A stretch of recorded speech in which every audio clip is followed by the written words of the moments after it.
Good morning, good afternoon, good evening, and welcome to BWTN Sports live from the Evolve Elite Pro Gym in Amersham, Buckinghamshire, my old stomping ground, with my good friend Andy Gill. All right, Hey, Coach. How are you doing? I'm good. It's good to see you again. Yes, good to catch up again. So how are things? Everything's good, really good. Just want COVID to finish. The boys need to get out. Everybody's itching. Everybody wants to get out. So. Absolutely. There are rumours and stories as to when this will happen. Are people talking about end of the year? Maybe. Yeah. What do you think? Apparently, the next 4 weeks, 4 or 5 weeks, I've heard. They're bringing the saliva test out, which is you get. I think the test results in 3 hours or something. So that's going to help out. And I've heard from Goodwin, and they're looking maybe March, April. To get back in?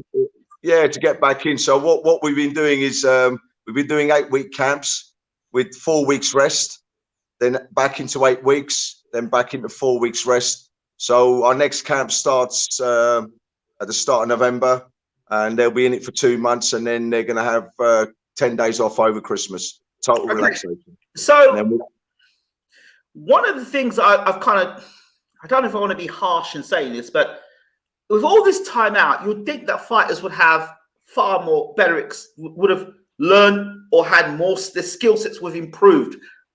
You know, you would expect people after COVID to be fatter. You expect them to be in better shape, you know, be sharper, you know, throwing punches better because they've had more time to train. Is that the case, or am I being a bit too harsh there? Well, I think it depends on the individuals, depends on the coach. So what I've been working on, Lewis was originally going to fight at 61.3. He's looking to get down to 59 now. So the last camp we were in, he shredded 6 kilos safely, not with a sweatsuit on, through diet, proper training. So he's maintaining 61 kilos now. Courtney, we've got him down, so he's sitting, I think, around 65. He's fighting at 63.5. Jamie, we've bulked him up, so we've taken him up from 91 to about 93, 94. We're trying to make him a little bit stronger, get him stronger. But what we've been working on through COVID is all the weaknesses. So obviously the twins they're short lads, so inside work is important. All the little inside tricks, and that's what we've been consistently doing. And Jamie, just sharpening up the jab. He's got a devastating jab anyway, but we've been sharpening up the jab. And he's looking at pressure work now. So something Jamie's not strong on, but we're doing it more and more. So he's pressurizing his sparring partners. Pad work, we're doing a lot of pressurized work. It's fantastic to hear. You hear a lot. There are a lot of excuses coming out from fighters not being in shape or being upset during this COVID period. But it seems to me that fighters are now having to fight as opposed to them being in situations where they just had knockover jobs. Yeah. And it's where I've said to my lads from even before COVID, when we're in camp and we're getting ready, we're fighting for a title. Mm-hmm. So it doesn't matter who these people are. We're fighting for a title. So all the lads, I try and have them so they're like Southern Area standard from day one. Yeah. So even though they're a debut fighter, I'm looking at a Southern Area belt. When they get to the Southern Area, then I'm looking at the British. When they get to the British, the English, Commonwealth. So I'm always, hopefully, my training regime and the patterns that I use, I'm always ahead of myself for them. Right. Fantastic. So let's talk a little bit more about so your fighters. We'll talk about the fighters in a minute, but I want to talk a bit more about this recent events. Ryan Charlton, the man on the small hall, fighting on Matchroom and causing a major upset. Yeah. What do you think about that? I love it. That's what we need. It's I hate it when things are dictated, when things are controlled, and it's good that he's. You got to take your hat off to people like that. You know, they're not just turning up for the show. They're turning up because they want to win. They want to win, and you know, and that's what we want. I really don't agree with 70-30 fights. You know, in the amateurs, you have to fight at a level. Everybody that comes there wants to win. They're not coming there to lay down. They're coming there to win. And for my boys, I'd rather them fight people that are, you know, they're going to show their worth. And I think it's good. It's good for boxing. It's good for boxing. Again, I don't want to sound coarse in what I'm saying, but I also like to throw up some ideas that the usual situation is that the small hall fighters, and I don't like that term, the small hall fighters are used as cannon fodder for the guys who've won Olympic gold medals and you know, have more established amateur careers. Is that being too harsh, or is that just the truth? I think that's the truth. That is the truth. It's styles suit certain people. So there are amateurs out there that struggle in the amateurs, and they don't get a gold. They don't win belts. They don't win trophies. They don't win development championships. But doesn't mean that they're wrong for the pros, because their style and the way they are might suit the pros more. They might want to sit on their punches more, where in the amateurs you can't sit on your punches. It's 100 miles an hour. So I always say an amateur is a sprinter. A pro is a marathon runner. You know, you got them 10, 12 rounds, 8 rounds, 6 rounds to prove your worth. And some fighters are slow. They take them 2, 3 rounds to get into it. Then they come alive. You know, some fighters will, over the 6, 8, 10, 12 rounds, they will get better and better and better. Jamie's a prime example. You know, if you give Jamie 4 rounds, he'll switch in the 4th round. The first 3, he's got better, but as an amateur, he found the first 3 rounds impossible. And the first 3 rounds were only the 3 rounds. So he had to produce. And then as we changed his style, he started adapting more and more. But you could always see he was meant for the pros, always. So regardless of what Jamie wins and what Jamie did, and as an amateur, the pros suit him more. Yeah, that's something that I do hear that, and it's very true that some fighters are better for the pros than the amateurs. Let's talk a bit about Lomachenko the weekend. Yeah, amateur, loads of amateur experience, turns pro, decorated pro career. 300 and odd fights, 1 loss. Yeah. So talk to us about that. What are your thoughts on that? That particular fight, obviously it's come out now that he's had a shoulder repair done. He's had some, you know, major surgery. So it kind of takes it away from the fight a little bit, you know, now that's happened. But if I was watching the fight and we took the shoulder injury out of the equation, I think it come across to me that the first 4 to 5 rounds, Lomachenko was waiting for the young lad to run out of steam. He was a new boy, he's a young lad. He'll run out of steam, and then, you know, I'll devastate him with my foot movement, catch him left, right, and centre, and score a load of points. Obviously, that didn't happen. Young boxers are hungry. And that's why I say to my lads, every time you get in the ring, it's a championship fight. Don't take nothing for granted. Don't take what's in front of you for granted. It's a world championship fight, and you fight for everything. Leave everything, you know, leave everything in that ring. Don't pull out and have regrets. Do you think it was the right decision to take the fight? If it was one of my lads and they were injured, it's COVID. There's no crowd. We ain't sold no tickets. Why are we jeopardizing the belts? You know, sorry, Mr. Promoter, but my lad's got a shoulder injury. He has to have major surgery done. We'll have the surgery, we'll recoup, and then we'll reset the fight for 12 months' time. This is COVID, so it's COVID time. So why didn't they get the shoulder injury dealt with and then fight? Yeah. So yeah, it doesn't make sense to me. Knowing now what I know, I wouldn't have taken the fight. If we have to surrender the belts, then fair enough, we'll surrender them. But I'd rather my boys be in there 100% than go in there 70%. If you'd won the fight, would you tell us he had a shoulder injury? No, I doubt it. It just give the man. I mean, to me, I thought I scored the fight a draw because I thought Lomachenko won one of those first 6 rounds, and then the last six, I felt 5. I thought he'd done well in. Yeah. I thought it was very close.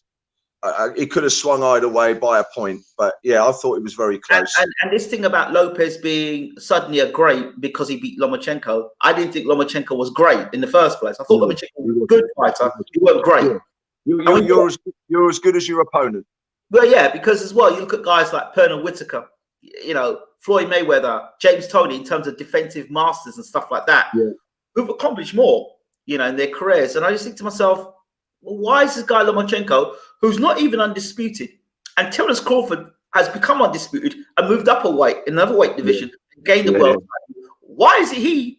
And they're in the same, under the same banner, the same cap. Why is he not getting the exposure that this Lomachenko's getting? And he's not. And Lomachenko's not even American. Yeah, I know. American. You think so? Yeah. You get golden boys in boxing, don't you? And they'll always get looked after, And there's a lot of skillful people out there. Small hall people that are devastating boxers, absolutely devastating, and they never get no recognition. They got to sell tickets, and everything's a struggle.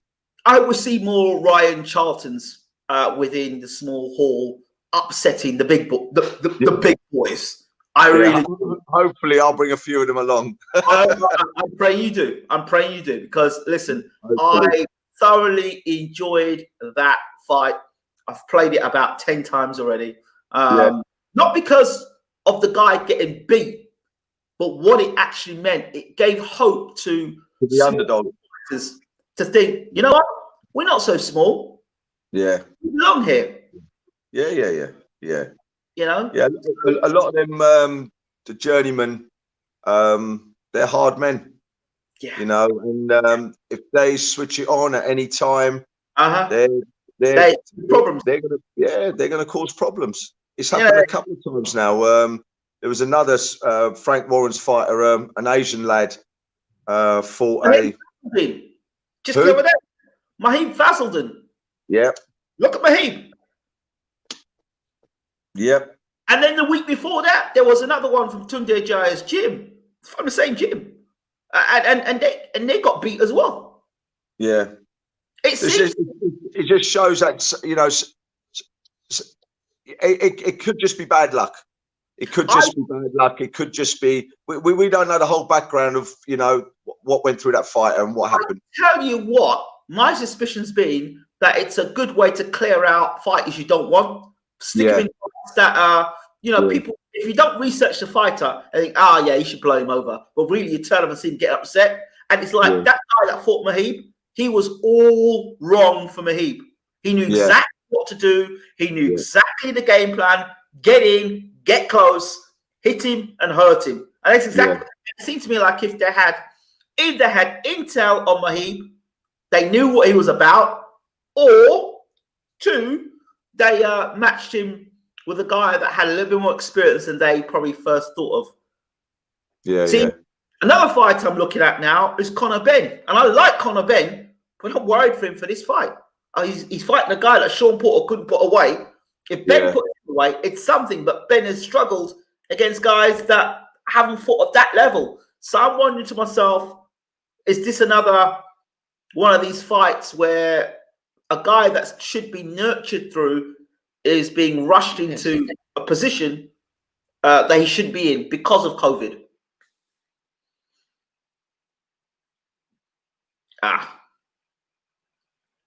We've just lost Andy. I'm sure it's probably because he's had a telephone call. Andy, did you have a telephone call come through there? No. Or we just lost you for a couple of seconds? Yeah, you just lost me. Yeah, we're back again. Yeah. Yes. So go ahead. You were saying. Yeah, I totally didn't. I didn't hear nothing of what you were saying to me. So I was just basically saying Conor Benn's got a fight coming up this week, coming up shortly, against a guy that Sean Porter couldn't stop. And that guy, I'm just wondering if this is a time where fighters should be being matched better or being nurtured better, and seeing a lot of these fighters now pushing to fights they're not ready for. COVID's taken the choice away. People, it's come down to it now. People just want to fight. It's not about building a career. They want to fight. They want to blow the cobwebs off. A fighting man will always want to fight, regardless. And now, because of COVID, the choices are not there. So now, you know, it's like proving yourself. I am going to fight the 50-50 fight, and I have to fight, and I have to put everything into it. So COVID has taken the choice away. That's kind of what I can see. That's what I've seen happen. But it's a good way for promoters and managers to get rid of nuisances. Yeah, I wouldn't say nuisances. I would just say, well, obviously, guys that don't want to fight. You've got people that don't want to fight. They want to be divas. They don't want to fight. Anytime there's a fight that comes up, a good fight that comes up, they want to avoid it. They want to duck it, this and that. And a promoter's invested in, think, you know what, you're really not worth it. It's time for you to show whether I've invested in you. It's time for you to show that investment back. Yeah, I agree with that. But unfortunately, social media has now developed a certain type of people that they're on social media. They look the part. You know, they're always putting the best side of them on social media. But that's not the reality of a fight. You know, when you're in that ring and you're across the way from that opponent, social media, and that's not going to help you. Not all them videos you put up, and I think social media has social media boxers.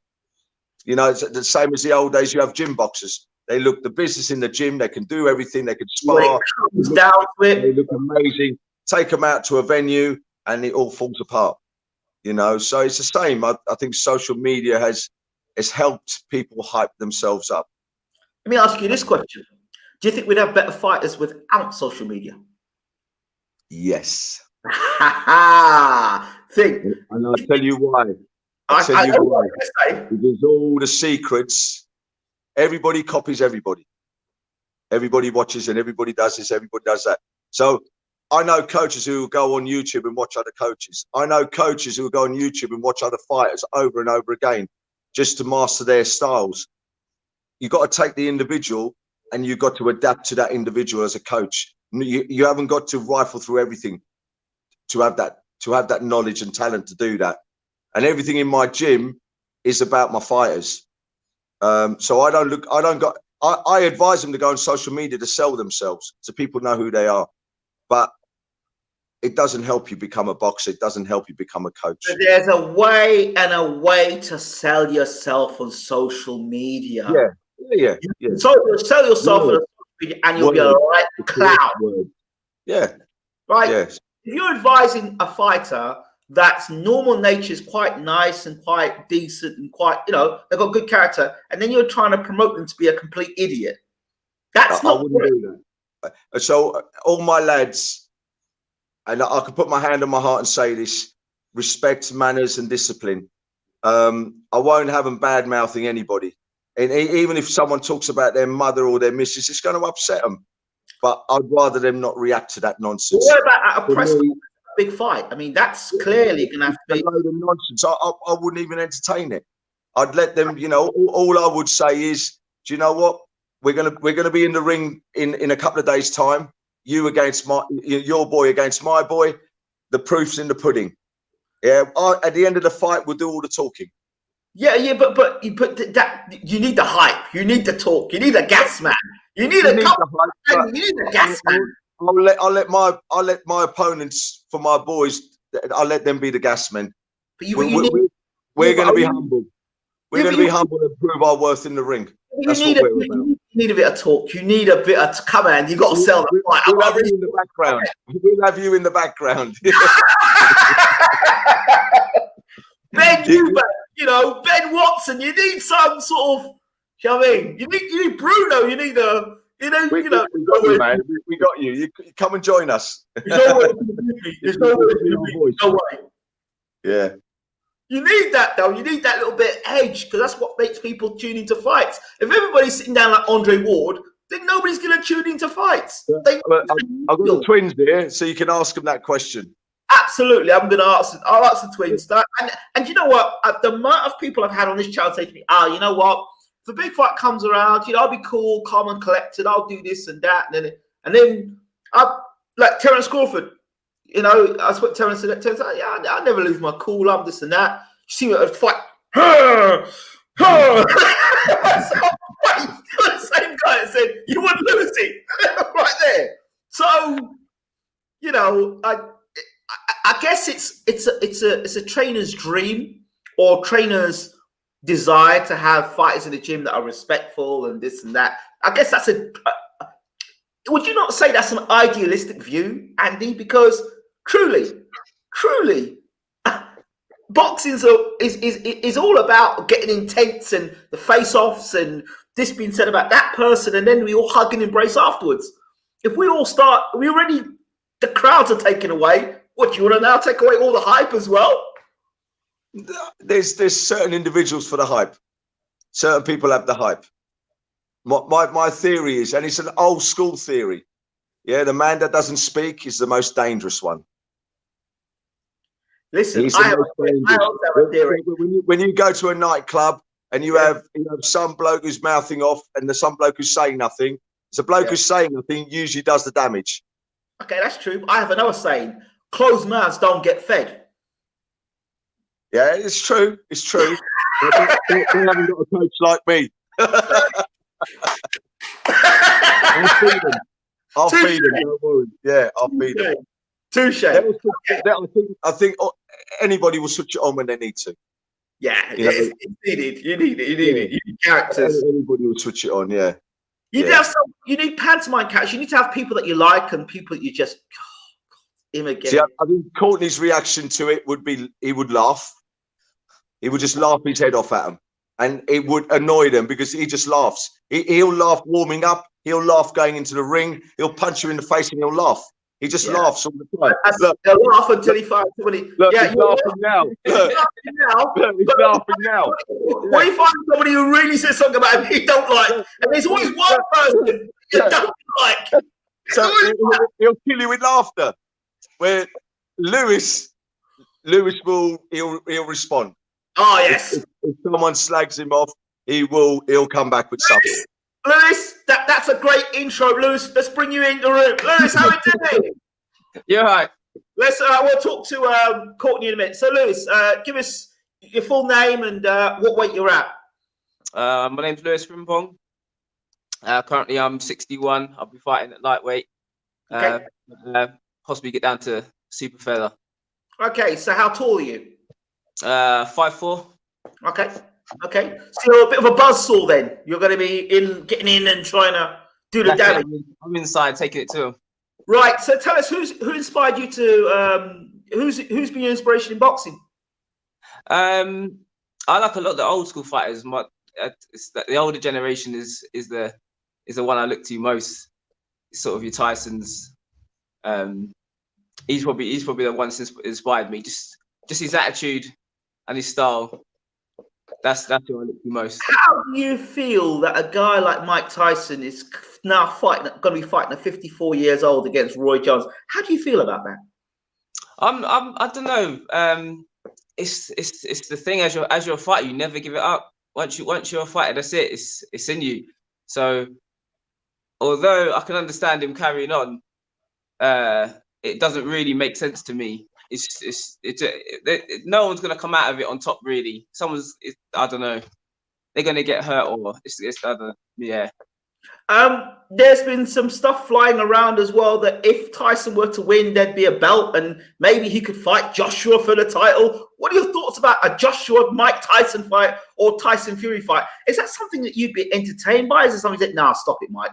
What would you be thinking? How would you feel? That's a tough one. It wouldn't make sense. It wouldn't make sense. He's too old. They're too young now. They'll be too strong for him. You know what I mean? He's had his time. As much as I'd like to see it, Tyson in his prime against an AJ or someone, that would have been a fight I'd been interested to see. But now, it'd be nice to see him knock it on the head. Let me dangle something in front of you. What if Mike connects with that punching power? Just one. The vintage Mike for 30 seconds and he hit off Joshua with one or two. And he was I'm jumping out my chair. You still got it. So you see, See, if that was it's that cherry. It's that cherry being dangled, right? People say, well, what if Mike lands? No, people forget about, well, he lost all those fights, Danny Williams and all that. What if? What if? Yeah, but it is the what if. You got to weigh up the risks at the end of the day. Is he more likely to come out on top and land that big punch, or is he more likely to come off worse and be laid out? If Sky Sports were promoting that fight, for example, and you know, and Adam Smith, a mouth-watering contest between a former undisputed champion against Anthony Joshua, the man from Watford, the unified champion, he starts talking like that to you, like, yeah, you know what? I'm gonna buy that pay-per-view. Yeah. On Mike Tyson. You forget about the losses. You go for all the Mike Tyson wins about 30 years ago. Yeah, the fan of me would love to see it, but yeah, I don't think it would make sense. No, I don't really think it makes sense. Although a horror show it may still be something. You still would watch it because it's the dangling. Yeah, you know what I mean? What if? What if? Okay, so talk to me about a fighter today that you like, or a fighter you like today. Favorite fighter? The fighter I like today. Funny enough, you mentioned Conor Benn. I like Conor Benn. I like him too. I do like Conor Benn. But like you said, the fight he's got next might be a challenge for him. But oh yeah, we'll see if he can put the work in and get it done. Do you know what I mean? What are your thoughts of daring to be great? This thing where a guy that's had maybe 14, 15 fights at a much lower level steps in against a guy that's got legendary status, undisputed, and you're daring to be great.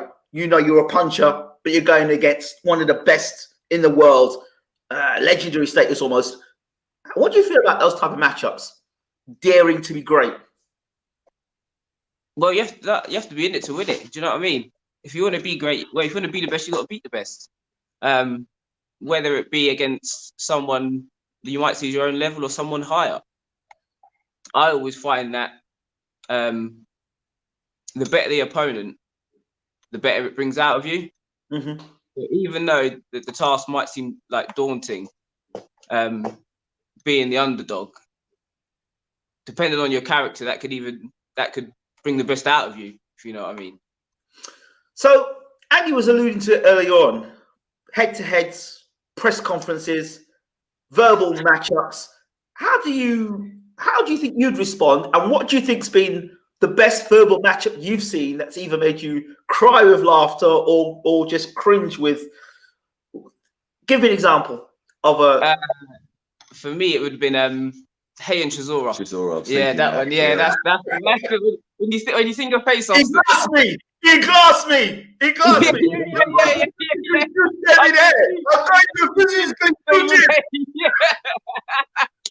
That one.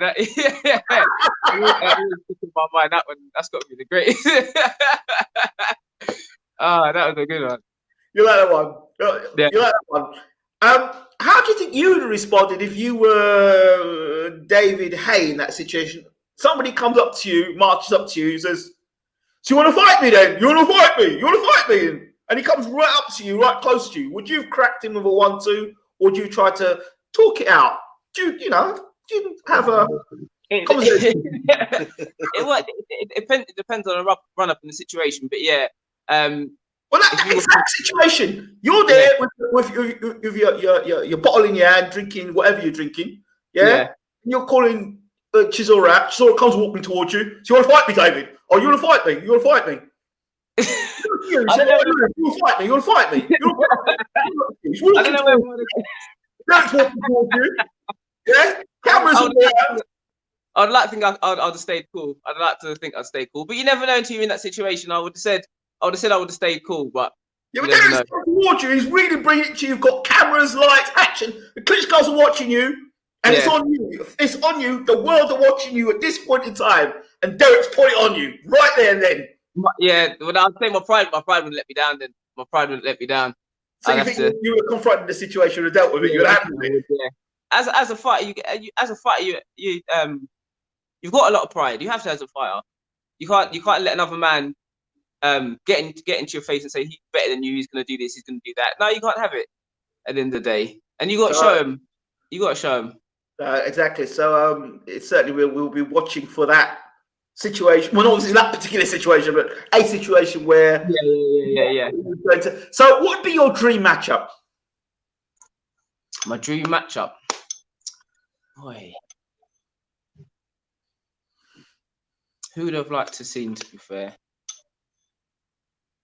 who would you want beef with? Who would you want the heat with? Who would you want the smoke with? One night only. Yeah, you. Oh, me? You're asking me who'd I like to fight? Yeah, one night only. Smoke, one night. Any generation, any fighter. Any level. Obviously, you don't want to era title fight, do you? I mean, for me, you might do, but you know, for all the marbles. Nah, it'd probably be Mayweather.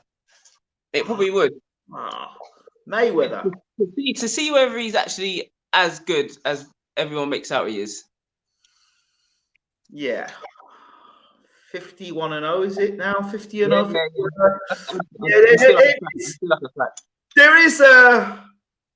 There's evidence to show that he may be as good as. Yeah. No doubt he is. But he's the guy. You know what I mean? He's the guy. Yeah, he's the guy. He'll probably put you down, but that'd be he'd be the one. Maybe he'd put you down. You do know that. He'd run you down. He'd run you down. I love it. I think too. So Mayweather. Okay. Okay. In the future, are there any guys within your weight category that you think, I'd like that fight? In the future. In the weight category, isn't it? Who have we seen this that I'd like?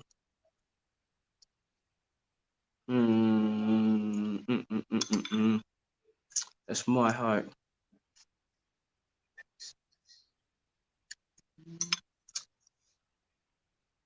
Jesus. Yeah. Anyone? Yes. Who else the Commonwealth at the moment? I don't know. Who does all that? Don't know. Who else the Commonwealth that lose weight? Don't know. What weight? What's that? You say you were? Lightweight. Or super feather. Super feather. We could do super feather. I can't even remember. Hey, listen, just a tasty division right there. You got guys like Lopez and all them guys. Lomachenko and Davis. Lomachenko. Yeah. You've got Leo Santa Cruz, I think, as well, isn't he? Yeah, did the weight, wasn't it? Yeah, he was. Maybe that Lopez thing, because I liked him. I like that Lopez. So you like a fight against the Lopez? Lopez, yeah. What is it about Lopez you like? Just that you can tell he's tidy. He's hungry. Yeah. He's tidy. Yeah, just sharp. I like the fight. Yeah. And you like the way he talks as well? Yeah. yeah. So if he turns to you, says to you, and he says, you're not worth anything, and he spits to the ground and looks at you, how would that make you feel? Boy, that'd be it. You know, that'd be one of those situations. My pride would get in the way, and that'd be it. You know what I mean? I like the way Lomachenko went under the rope, ready for the weigh-in. Yeah. All that.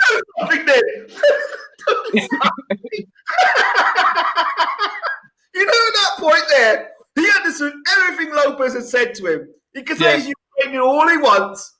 He knew everything that Lopez said to him, or somebody had told him.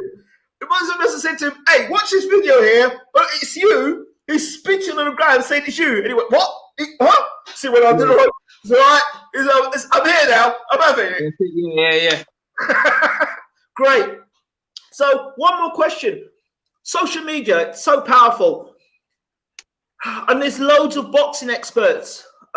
People have never laced a glove, taken a punch in anger. And it's not a problem, but how do you feel? And what's the worst thing you've heard, or most shocking advice you've heard over social media or YouTube about boxing? Worst advice.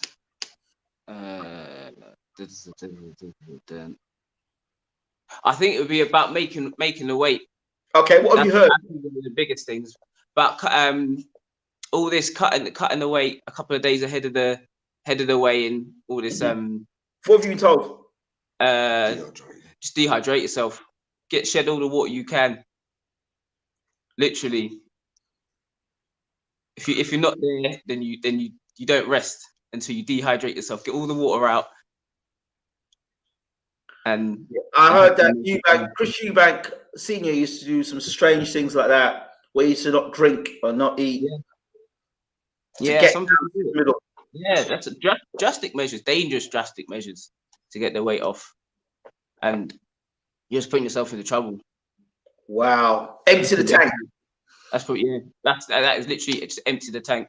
You make the weight no matter what. Wow, and put your health on the line. All right, thank you so much. It's Lewis, right? Lewis, that's it.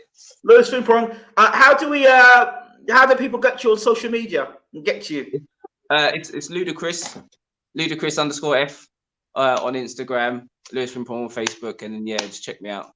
Fantastic. Okay, great. We will come back to you. We will definitely come back to you. So can I throw the camera across to the other? Okay.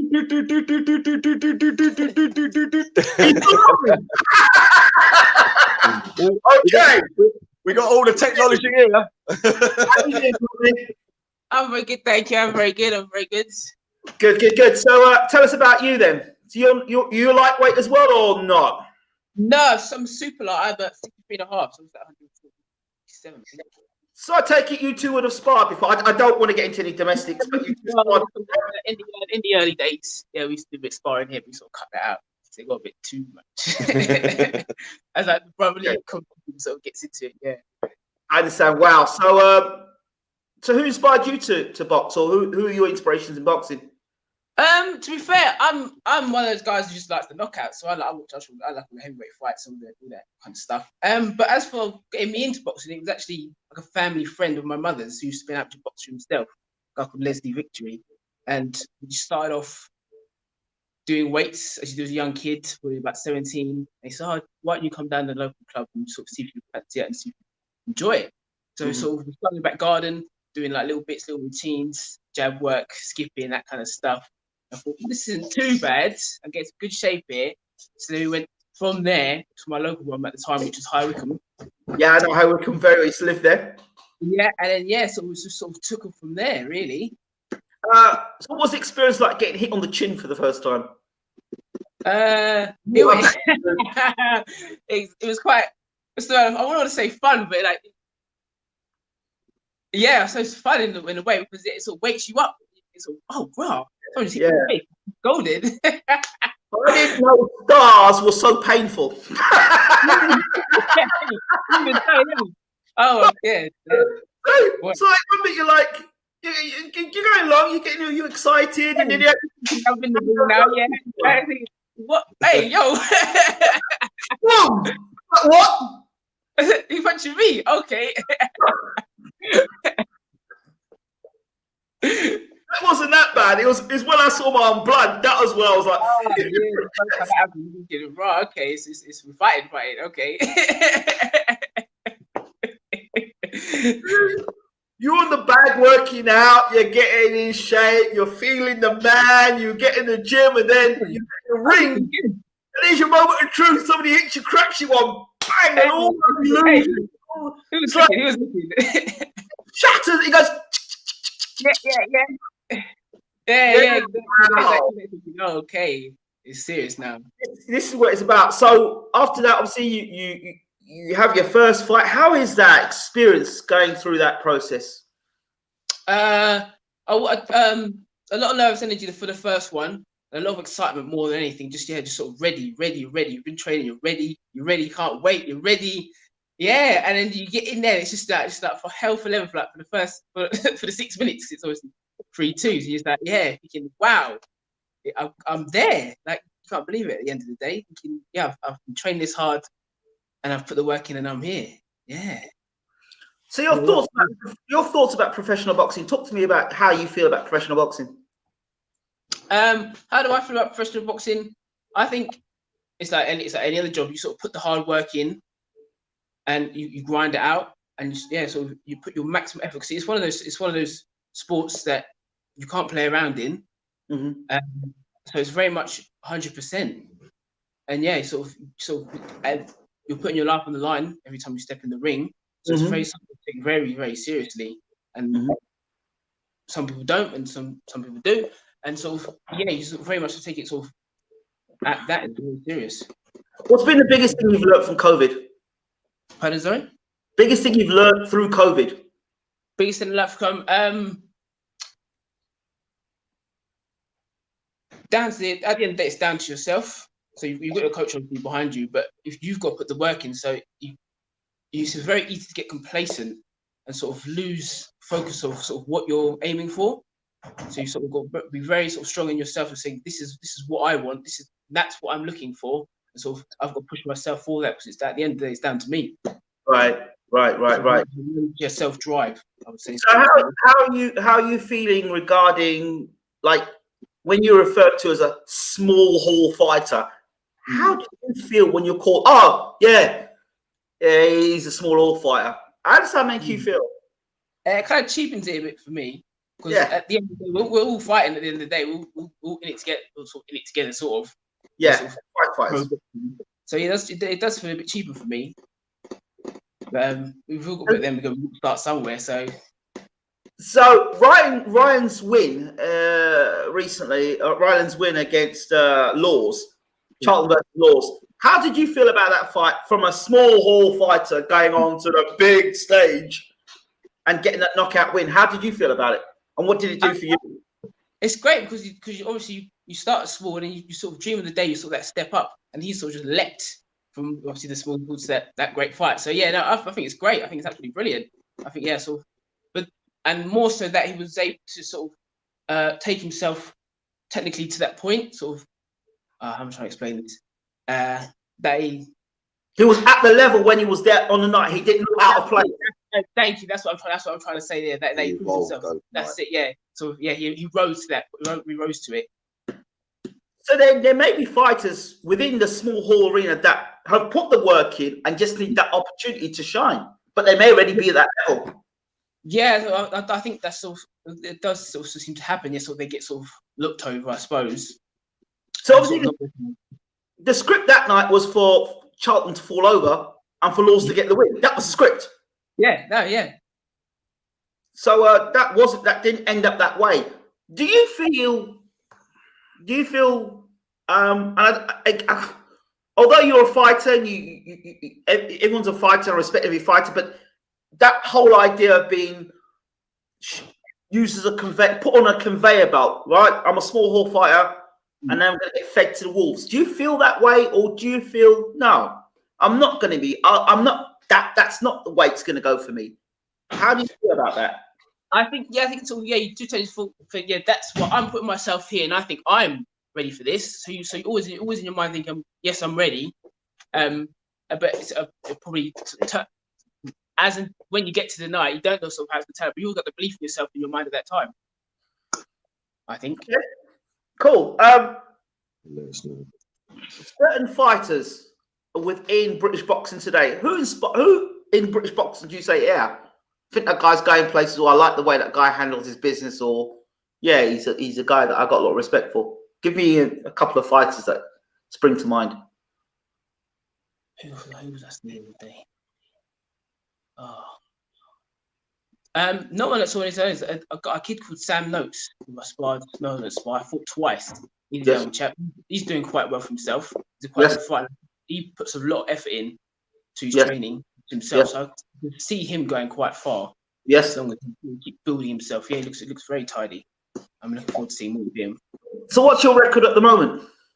Amateur-wise, I've had no pros. It's just been pros this year. Yeah. Amateur-wise, I think it was 43 and wins, and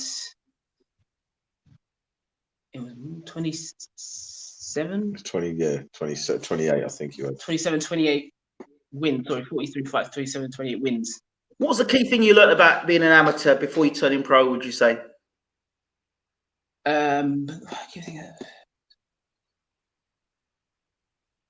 don't take it for granted. I would say that you might be feeling great one week, fantastic. I can take on the world. Next week, things aren't going your way. You're not sparring great. Maybe you're not feeling 60 sort of fantastic in yourself. But you've always got to push yourself. So you can't just take it. This is. I'm feeling great. That's it. I'm gonna be great forever. But you really got to push yourself in those lower moments. I think, yeah, definitely. That's what I figured out during the amateurs.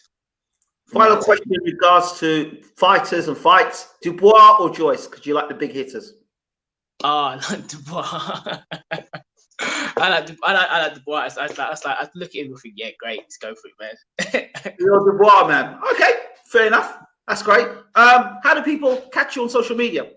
Courtney_Frimpong on Instagram and Courtney Frimpong on Facebook. Courtney, it's been a pleasure talking to you. Andy? Easy. Andy? Yeah, Jamie's on call out. He's an engineer. He's been called out, so he won't be able to make it. That's a shame. Okay, there's always next time. Yeah, definitely. So, Andy, to close up, and I want to go just very quickly because I promised I'd go back to the young man. Very quickly. Can I go back to Lewis very quickly, Andy? To ask you your record, boxing record. Mine was 37 and I think it was 20, 37 20 bouts, 25 or 26 wins. 26 wins. Okay. What was the? And what they didn't tell you is they're both Southern Area champions as amateurs. Oh, Yeah. there you go. Southern Area champions. Fantastic. So, Yeah. tell me, I was just about to say, what was the biggest lesson you learned from the amateurs? The biggest.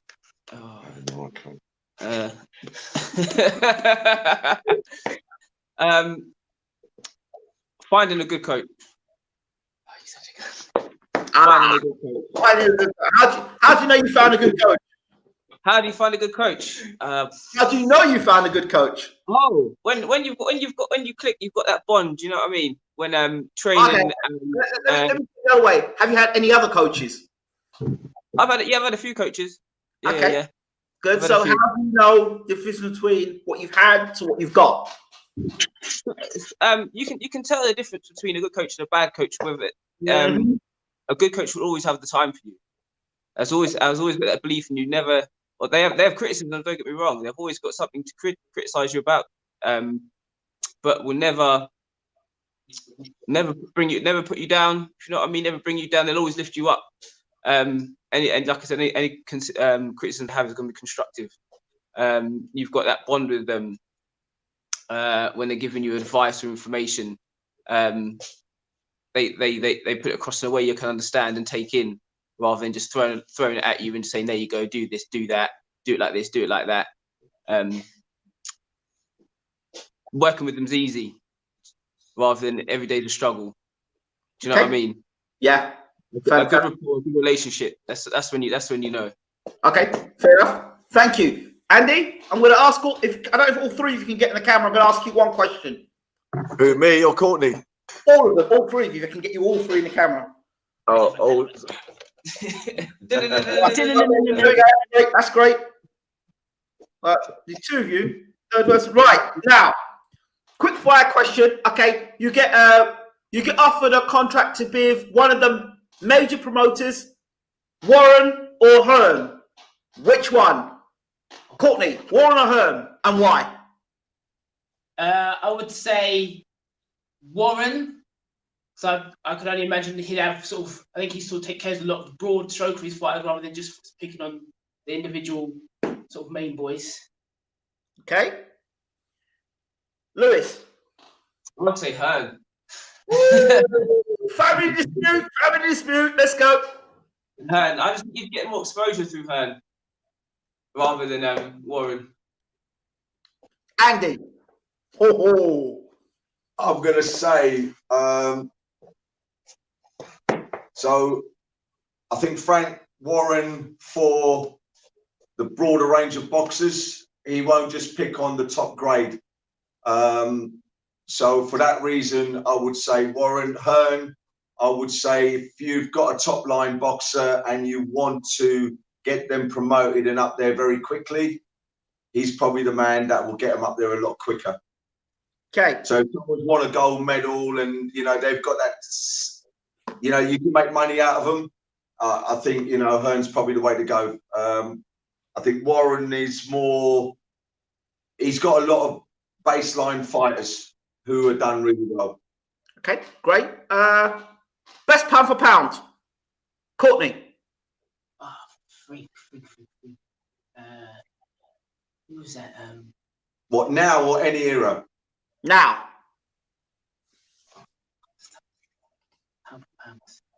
Lewis, best pound for pound today.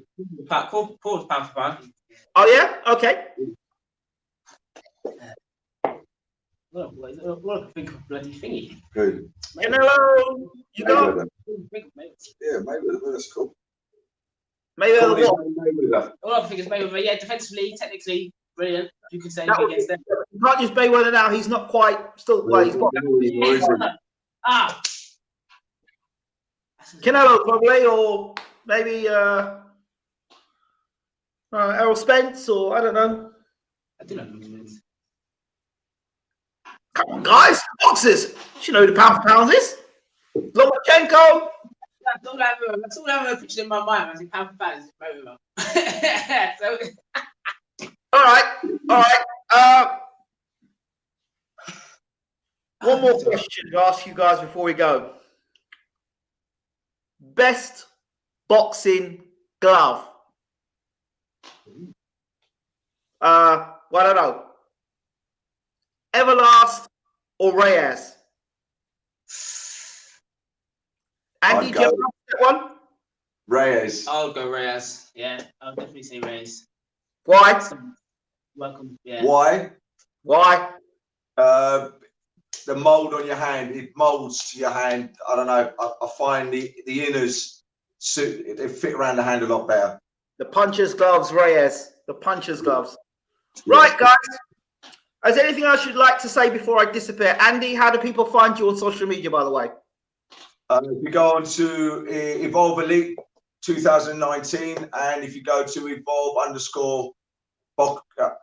Boxing Academy, Evolve_Boxing_Academy, and then it's just, yeah, and it's the same thing on Facebook. Did I miss anything out with you three before I go? No, but I think we missed something out. We'd like to thank you a lot for giving us the exposure. Yeah, thank you for the brilliant interview, and thank you for all the hard work you do in boxing. It's we need grounded people like you. I've asked other people for interviews, and because they're a little bit up there, they don't want to know us because we're not up there. But you know, Yeah, well, one day we will be. Hopefully, pray to God. If not, hopefully, I know the work you do, Andy. So it's no hopefully about it. You're going to go far. Your team will go far because of the work. And obviously, I've met you up close and seen what you do personally. You've got a lot of knowledge and a very underrated coach.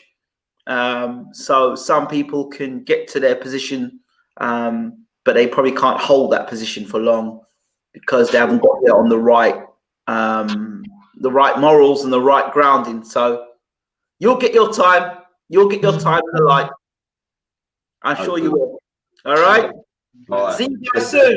And I'm going to come down to the gym. Sorry I couldn't come down today to the gym, but I'm going to come down to the gym within the next week or so. I'll be down at the gym. We'll be able to do another one of these. Yeah, come down. Yeah. We grab some lunch. That sounds good. Guys.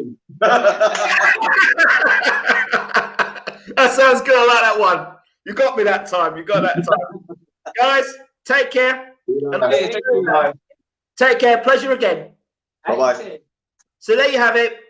Andy Gill, Courtney Frimpong, and Lewis Frimpong from Evolve Pro Boxing, Evolve Elite Pro Gym in Amersham, Buckinghamshire. So that's it. It's a wrap.